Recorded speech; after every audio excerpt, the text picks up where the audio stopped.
My first introduction to abstract art was in the 60s, going to museums, I think.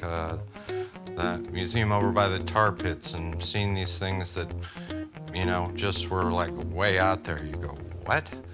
And I liked it. The psychedelic posters and album covers and all of that stuff. I loved all of that stuff. I would doodle on my books in school and that sort of a thing. So that was kind of the real introduction, but later on, you know, I go to college and it's like, oh, you know, abstracts, you start seeing artists and so forth, you know. I mean, of course there's Picasso and whatnot, but what I was interested in was the color fields. But really, you know, when I decided to be a fine art major in school is when I took it a little bit more seriously in that I'm going, well, what the hell are these guys really doing, you know?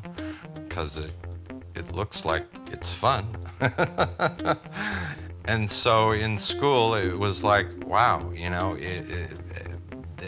what I liked about abstract is it was so open, you know, you could do practically anything. And I think one of the things I started with actually in school was sculpting, because I liked forms. I liked, you know, putting circles next to triangles and making shapes. That really interested me, and then I started doing it on canvas.